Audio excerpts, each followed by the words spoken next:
Hola, hola, hola a todos, Dios les bendiga, bienvenidos a la primera temporada de Mi Gente, el podcast oficial de la generación emergente, transmitiendo para todo nuestro hermoso país, desde el norte grande hasta el sur austral, para toda la juventud de Chile, para toda la generación emergente, un podcast diseñado especialmente para ti, para reflexionar, para dialogar, para ser desafiados y movilizados hacia aquello que Dios tiene para nosotros. Hoy inauguramos esta primera temporada felices, un poco nerviosos, así que si nos equivocamos, ténganos paciencia, pero estamos con una invitada de lujo para hablar de un tema realmente importante. El tema lo vamos a introducir un par de segunditos más adelante, pero vamos a iniciar saludando a una invitada profesional del área del que nos va a hablar y que además está haciendo tremendos aportes en la región centro-norte, de donde es evidentemente nativa.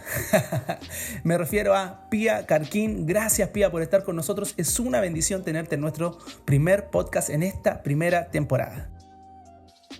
Hola, muy feliz de estar aquí con ustedes para la generación emergente de Chile. Gracias, Pía, gracias por acompañarnos en esta primera temporada con un tema que ya lo tocaste en el live de los días miércoles y en el Energy Time de los viernes en estas capsulitas. Aprovecho a hacer este paréntesis para invitar a toda la generación emergente a conectarse con nuestras redes. Estamos en Facebook, estamos en YouTube, estamos en Instagram y ahora vamos a estar en Spotify con estos podcasts. Así que conéctese por todos los medios. Estamos haciendo material para todo tipo de aprendizaje, para los que les gusta ver, los que les gusta escuchar, para los que les gusta hacer. Estamos ideando y para los que les gusta leer próximamente, ya les adelanto, va a estar arriba nuestra página web www.generacionemergente.cl que vamos a estar lanzando en las próximas semanas. Así que atentos a todas estas novedades porque tenemos para todos los gustos y para que no tenga excusa para aprender, para ser desafiado y ser impulsado hacia donde Dios quiere. Terminado el paréntesis, Pía, vuelvo al tema. En el live y en el Energy Time hablaste de un tema del que hemos escuchado, pero poco sabemos en términos formales, que tiene que ver con la inclusión.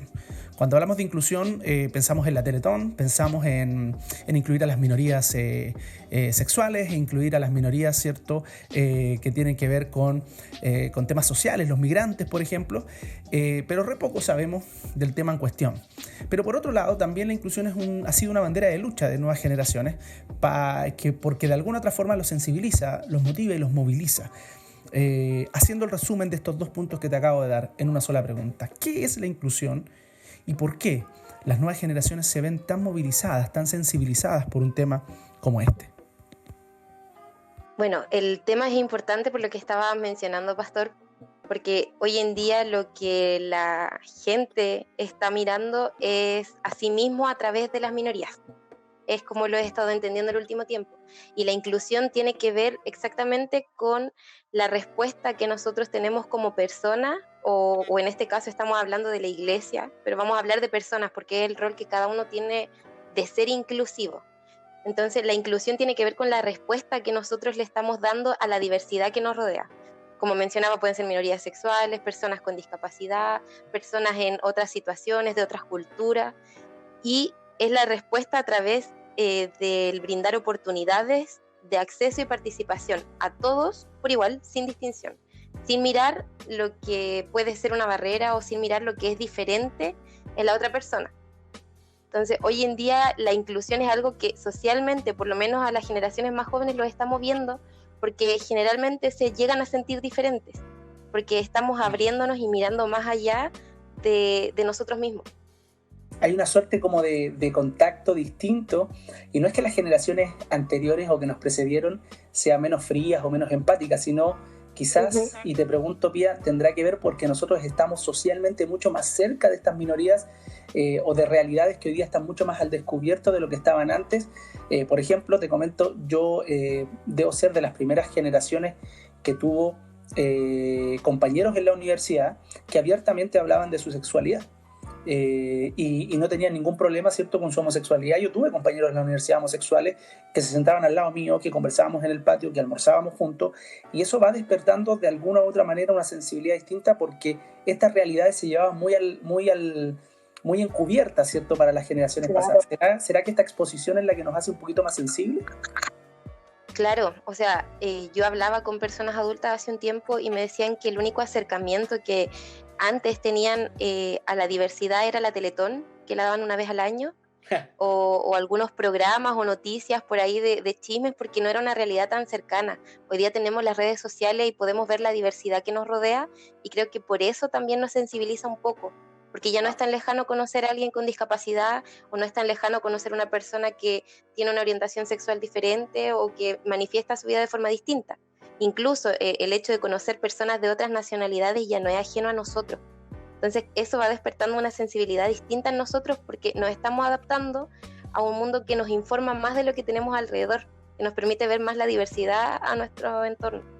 Wow, eso es súper potente, porque finalmente hoy día hablamos de, claro, las minorías sexuales, que es el gran tema de repente que tiene la iglesia, que está media traumada con el asunto, pero también hay otro tipo de minorías, ¿cierto?, que tiene que ver con los migrantes, que tiene que ver con los discapacitados, que esa ya la sabemos, de alguna manera tenemos súper internalizada por lo mediático que resulta ser la Teletón y todo el tema, y porque más de algunos hemos tenido amigos también que han tenido dificultades físicas para movilizarse, y de hecho, bueno, ahora tengo miedo porque no sé cómo llamarlo, no sé si son capacidades diferentes, porque la otra vez estaban corrigiendo eso, entonces ya no sé cómo se les dice, pero lo importante es que hay personas con ciertas problemáticas de movilidad asociadas, ¿cierto?, que hoy día las tenemos. Siempre las tuvimos cerca, pero hoy día tenemos otro tipo de minorías a las que tenemos mucho más acceso, y bien dices tú, no solo de diversidad, sino también del mundo inmigrante, donde en nuestras iglesias, de hecho, incluso tenemos mucha gente migrante, tenemos mucha gente extranjera, y eso nos expone, pero también nos responsabiliza, ¿no? Exactamente, creo que ahí es donde nuestro rol de empezar a mirar la inclusión desde el paradigma de la iglesia, como desde nuestra propia cultura, es donde se vuelve importante, porque evidentemente no solo se está acercando a nuestra sociedad la diversidad, sino que a nosotros como iglesia, y es necesario que como iglesia también demos respuesta a la diversidad. O sea, hoy en día se está hablando de inclusión social, inclusión educativa en todos los ámbitos, tanto en la salud, en lo educativo, en el ámbito social, y la iglesia tiene que responder también a esto. Sí, ya no nos podemos seguir haciendo los locos, ¿cierto? De alguna otra manera esta realidad nos toca y nos obliga a movilizarnos, y eso es súper heavy, porque y ahí donde hay un tema también de fondo, porque hay ciertas minorías que han tocado la realidad de la iglesia, es decir, que han entrado a sus templos, pero hay otras que todavía no pueden hacerlo, como porque probablemente hay una carga de prejuicio muy grande, y por otro lado, ¿cierto?, tampoco ni siquiera tenemos una arquitectura en términos de nuestra infraestructura que esté adecuada para recibir a distintos tipos de sectores de la sociedad que por ejemplo, tengan problemas para desplazarse. Hoy día, yo me acuerdo, Pía, que yo iba a una iglesia donde lo primero que tú encontrabas, que fue mi segunda iglesia, una vez estábamos discutiendo justamente sobre el tema de la inclusión, y lo primero que miro, ¿cierto?, cuando estábamos hablando de esto, es que para entrar al templo habían 2 escalones. Antes me imagino. Y claro, y lo que pensé, yo dije, bueno, ya hablemos de inclusión, por las puertas aquí cabe una silla de ruedas, pero es muy difícil que ingrese solo. No tenemos baños para discapacitados, no tenemos rampas especiales, y accesos, ¿cierto?, especiales lo suficientemente amplios como para que puedan movilizarse. Entonces finalmente tú decís, churra, abrazar este discurso no es solo abrazar el discurso, es hacer reformas que son profundas, ¿o no? Exacto, o sea, tiene que ver con una acción. La inclusión, de hecho, como palabra es algo teórico, no es una realidad. Si uno busca la definición, habla de un concepto teórico. Todavía no podemos hablar de algo real, ya, pero es algo que tenemos que hacer intencional. Yo pensaba, ahora que usted hablaba, Pastor, del acceso, porque el acceso universal es importante. El mensaje de Cristo era accesible universalmente, pero nosotros como iglesia a veces no nos hacemos accesibles. Pensaba en los 4 amigos que llevaron a su amigo en esta camilla, ¿cierto? Y lo bajaron para acercarlo a Jesús, haciéndolo llegar al mensaje. Creo que intencionalmente ese es el rol de la iglesia. Creo que así nos veo en este tiempo, como los 4 amigos que van llevando a esta persona con discapacidad física a acercarse a Jesús. Wow. Entonces la iglesia hoy tiene ese rol de moverse para llevar a otro y para que la inclusión deje de ser un concepto teórico que estemos predicando socialmente, porque una prédica social ya no es solo algo de la iglesia, y podamos hacerlo real para que realmente haya un acceso universal y no solo a través de las rampas, sino de que el mensaje llegue a todos. Wow, sí, es comenzar un poco a romper los techos del prejuicio, de la indiferencia, a romper los techos de esta flojera o esta pereza a veces que tenemos, de este mundo pequeño que tenemos, que solo ve nuestra propia realidad y de los que tenemos cerca, y no darnos cuenta que hay todo un mundo que sigue y que clama, ¿cierto?, por una respuesta, y que nosotros creemos que esa respuesta es Jesús. Y hablando de Jesús, Pía, para los que vimos en Energy Time, estuvo muy bueno. Y les recomiendo a todos los que están ahí escuchándonos, ¿cierto? Tenemos una sección que se da todos los viernes, es el Energy Time, el momento energético de la generación emergente, donde subimos una cápsula de 1 minuto 20, para reflexionar acerca de algún tema que ya conversamos en el live, ¿cierto? Y es un micro resumen. Y dentro de ese micro resumen me llamó mucho la atención que tú pusiste el énfasis en la idea de un Jesús misionero y de una misión inclusiva. Y la idea es súper potente y súper fuerte para nosotros y también para las generaciones en general, ¿cierto? Volver a releer a Jesús como un misionero, pero un misionero que incluye. ¿Cómo es que Jesús finalmente, en la práctica, en su mensaje, va a manifestar esta idea de inclusión que tú promueves en este Energy Time? A mí me fascina que desde la entrada de Jesús, o sea, desde el momento en el que Jesús comenzó su ministerio, el primer momento de inclusivo de Jesús fue el mirar a las personas. Jesús tuvo tiempo, yo creo que por varios motivos él no comenzó su ministerio apenas tuvo la conciencia de hacerlo, sino que se tomó un tiempo para estudiar y para leer a las personas que estaban a su alrededor. El contexto histórico, el entorno cultural, Jesús leyó a las personas a las que iba dirigido el mensaje. Dios desde el mensaje ya era inclusivo porque el fin de que Jesús estuviera en la tierra era que el mensaje llegara a todos. Desde ahí vemos un Dios que quería alcanzar a todos sin importar quién fuera, pero no había distinción para él. Era un Jesús que venía por todos y para todos. Y luego de eso Jesús lo volvió práctico a la hora de acercarse a las personas. Y nosotros vemos que Jesús era súper versátil a la hora de entregar el mensaje. No siempre lo hacía de la misma manera, no siempre eran las predicaciones tradicionales en la sinagoga o las enseñanzas que daba a sus discípulos, sino que Jesús utilizaba las parábolas. De hecho, creo que es la forma más, podríamos decirlo, como educativa que Jesús utilizaba para enseñar, acercando el mensaje a lo que las personas conocían. O sea, Jesús no hacía parábolas acerca de elementos intangibles o como cosas que ellos no pudieran comprender, sino que lo acercaba a una imagen más cercana, más gráfico, algo más concreto, algo que ellos pudieran mirar y pudieran acordarse. Si hablamos como desde el aprendizaje, Jesús buscaba que las personas a su alrededor tuvieran un aprendizaje significativo. O sea, que lo que estaba en su entorno les sirviera como un medio de captar el mensaje. Jesús usaba también, por ejemplo, hoy día yo ese día insistía en el live con los pictogramas porque es algo que utilizo mucho hoy, que son las ayudas visuales, los apoyos visuales. Y Jesús lo utilizaba tanto al exponer pongamos, hablar del cielo, de las plantas, incluso cuando se acercaba a una higuera, cuando se acercaba a las personas. Jesús usaba lo visual, usaba lo auditivo, utilizaba lo tangible, lo táctil, para que las personas pudieran entender el mensaje. Entonces ahí Jesús lo hacía práctico y el mensaje lo iba adaptando de acuerdo a las personas que estaban en su entorno. O sea, si te voy siguiendo bien y si pudiéramos hacer una pauta de inclusión desde el modelo de Jesús, me gustó mucho una primera frase que lanzaste, que Jesús miró a las personas.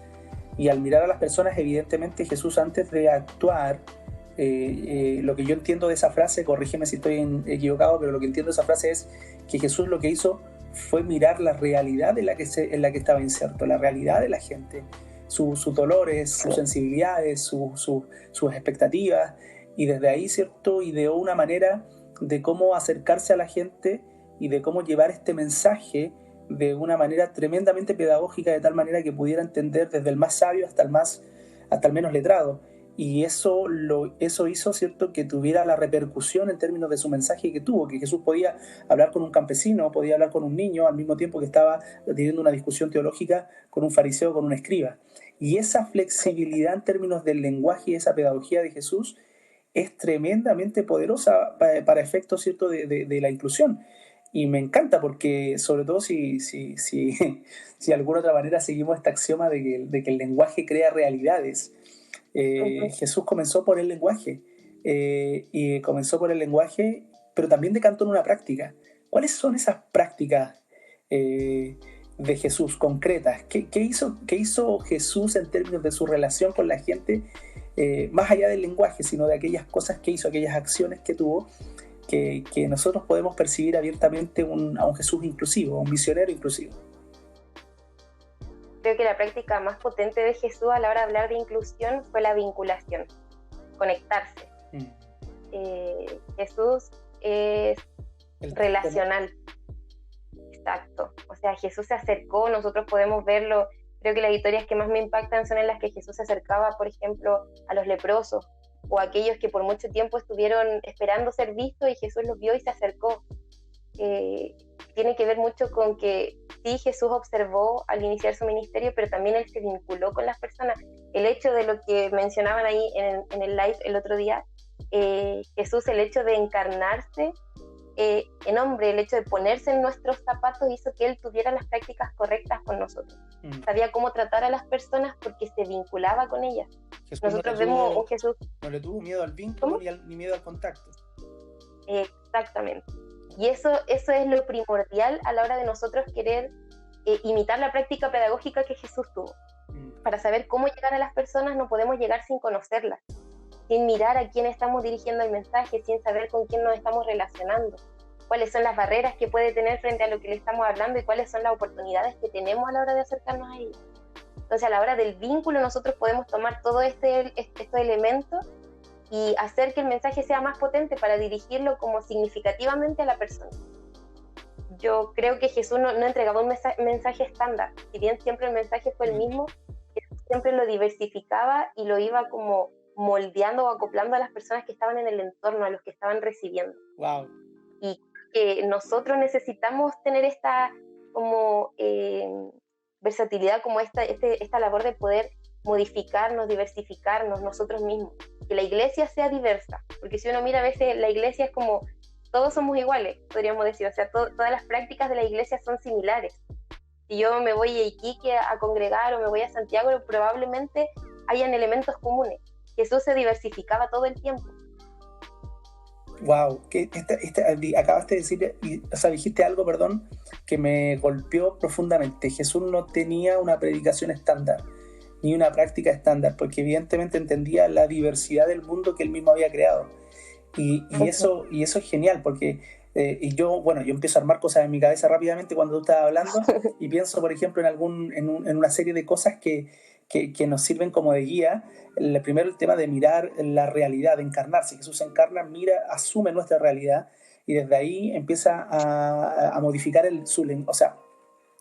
traspasa o promueve un lenguaje tremendamente inclusivo desde el punto de vista pedagógico, pero también una práctica basada en el vínculo, en la relación, que no le tiene miedo al contacto. Entonces pienso inmediatamente en cosas que yo debería hacer para volverme alguien inclusivo. Pienso, por ejemplo, en volver a mirar al mundo y dejar de mirar tanto la iglesia. Comenzar, por ejemplo, a ser más transversal a la hora de hablar de mi fe y de transmitir mi fe de tal manera que pueda entenderme no solo un cristiano, sino que pueda entenderme cualquier persona que pisa esta tierra. Y tercero, ¿cierto?, no perderle el miedo al vínculo, perderle el miedo al contacto, para abrazar a aquellos que hoy día no quieren, nadie quiere abrazar, para estar con aquellos que nadie quiere estar y poder abrir las puertas realmente del corazón de Dios para la gente. Y eso a mí me moviliza y también me conmueve mucho, porque pienso que como iglesia parece que estamos caminando para el otro lado, ¿no? Posiblemente, creo que no intencionalmente, sí nos hemos tomado otra dirección. Pero creo que por eso es el tiempo también de Dios de que nosotros miremos. Por eso creo que lo primero y lo que más me llama la atención de Dios es que desde el inicio del mensaje Él amplió la mirada. Él miró la diversidad que había dentro de la humanidad que Él mismo había creado y se dirigió a ella, no al estándar, de nuevo, insisto, no al de siempre, no se dirigió solamente al fariseo, al que estaba en el templo, o a los que estaban comprando su ofrenda, sino que se dirigió a todos. Nosotros, si leemos la historia bíblica, Jesús se encontró con un montón de personas tan diversas las unas de las otras. Los mismos discípulos eran todos diferentes. Entonces Jesús buscaba codearse con personas que eran distintas a él, que tenían distintos tipos de comunicación, de crianza, de contexto, de trasfondo. Entonces nosotros como iglesia hoy quizás, no sé si miedo sea la palabra, quizás nos ha asustado un poco enfrentarnos a la diversidad, o quizás no la hemos mirado, no intencionalmente, hemos esperado que llegue, pero Jesús no esperó que llegara la diversidad, Jesús buscó, se acercó. Creo que de ahí parte también el tema del vínculo, que es importante acercarnos a la diversidad, sí, no huir de ella. Sí, de todas maneras, y yo creo que lo que estoy pensando mientras tú estabas hablando, pienso un poco en cómo nosotros vamos normalizando el estándar, o sea, la idea de un estándar, porque de alguna otra manera el estándar nos da cierta seguridad y constituye una realidad que podemos relativamente controlar, y siento que a veces dentro de eso mismo hemos sin querer, evidentemente esto no ha sido una cuestión intencional, sino que ha sido justamente esta búsqueda inconsciente del ser humano de ir hacia aquello que puede controlar, aquello que le da seguridad, aquello, ¿cierto?, que puede de alguna otra manera normar, pero hemos ido anulando incluso la misma diversidad que hay dentro de nuestras mismas filas, porque hay distintas expresiones de Cristo, hay distintas expresiones del Espíritu, y cuando surge alguien, por ejemplo, que quiera hacer algo diferente o que inspirado por el Señor es movilizado a algo que quiebra el esquema, también nos complica. O sea, y si nos complica esto, ¿cierto?, que tiene que ver con el diferente que se levanta dentro de nuestras mismas filas, ¿cuánto más nos puede complicar una realidad que incluso desconocemos y que de la cual no tenemos mucha información?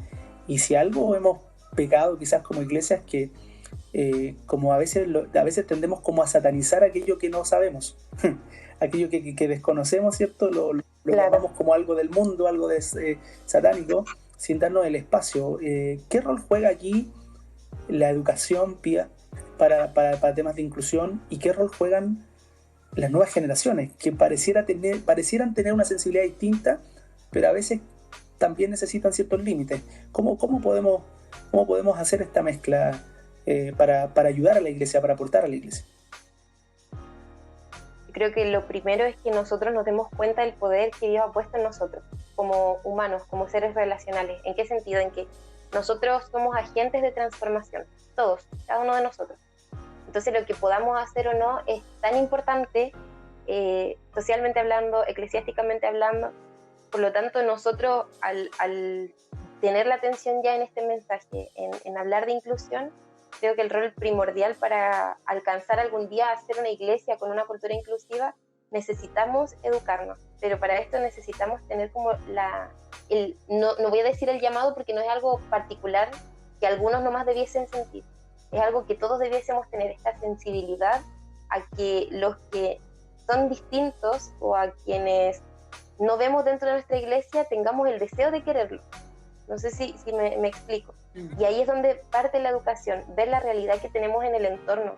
Yo estuve buscando algunas cifras para tener en conocimiento, las más actualizadas son del año 2017, pero pensaba yo en la diversidad en el aspecto de la discapacidad, por ejemplo. El término correcto es discapacidad, por si acaso. Pero hablaba ahí en la página de Senadis, por si acaso está explicado todo cómo nosotros debemos dirigirnos a personas con situación de discapacidad. Genial. Pero ahí hasta el año 2017 habían 2.836.000 y un número 800 y algo de personas en situación de discapacidad diagnosticadas.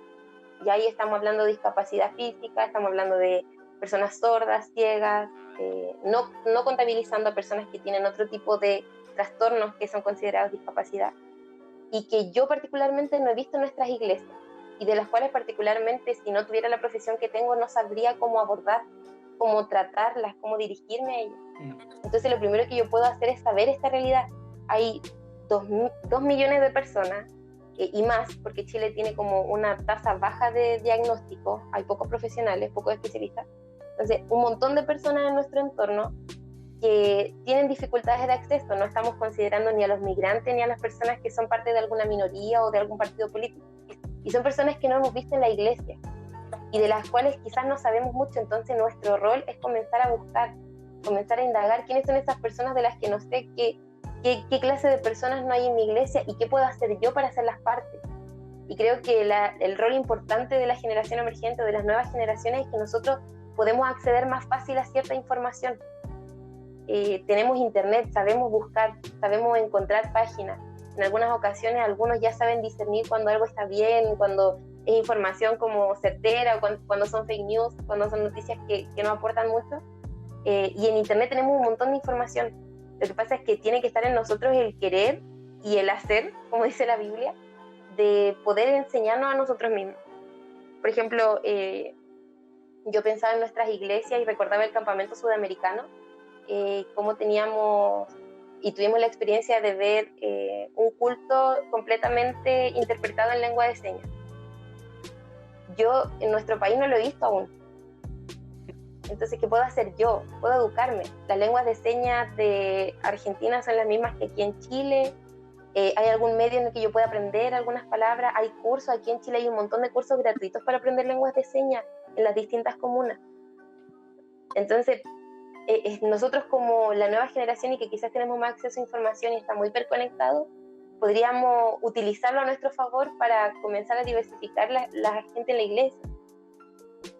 Así es, de hecho, qué bueno que tocaste eso, porque fue un tema bien bonito que logramos promover. Lástima que ¿cómo que se llama? Que todavía no lo hemos podido implementar acá. Se dio la oportunidad ya, tuvimos los medios de poder hacerlo, los que estuvimos involucrados en la administración, y creo que fue bastante bonito y en general hubo otro tema que también se trató de hacer que no se vio de manera tan amplia, pero fue el hecho, por ejemplo, una de las cosas que no queríamos es que matrimonios jóvenes no se quedaran fuera de participar de un campamento porque no sabían qué hacer con sus hijos durante el día. Y además y por otro lado, ¿cierto? Están los niños que van y los papás que van y llevan a los niños, y los niños no tienen nada para ellos durante todo el día, y pusimos un mini campamento que le armamos a los niños, donde los niños tuvieron su espacio y también los papás pudieron disfrutar de su espacio. Y fue también una manera de incluir. Creo que hay muchas cosas que podemos hacer para como creación emergente de poder hoy día también establecer en nuestras comunicaciones el lenguaje de señas y una serie de elementos que puedan estar pensados en aquellos que hoy día no pueden entrar. Me gustó mucho lo que dijiste, de repente volver a mirar nuestras iglesias y ver quién no está y volver a visibilizar a aquellos que por mucho tiempo o por muchos siglos han sido siempre invisibles, que son estas minorías que nadie quiere ver, de las cuales nadie se quiere hacer cargo. Por mucho tiempo la iglesia ha estado cercano a cierto grupo de minorías, a los drogadictos, ¿cierto? Nadie quiere tratar con los drogadictos, nadie quiere tratar con los presos. La iglesia sí ha tenido prácticas de inclusión, pero nos falta.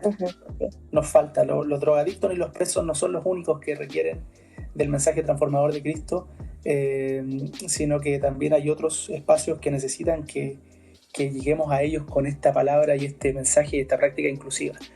Me encanta un poco esta idea, y me gusta que sea quizás la generación emergente la que pueda ayudar a las antiguas generaciones a educarse, no porque los grandes sean ignorantes, sino simplemente porque nosotros tenemos la bendición de tener más acceso y de haber tenido otro tipo de educación distinta, y tenemos la responsabilidad no tanto de criticar a los viejos porque probablemente parecieran ser más intolerantes, sino de empatizar con ellos y tratar de llevarlos a entender que hay otras realidades de las cuales tenemos que sí o sí hacernos cargo.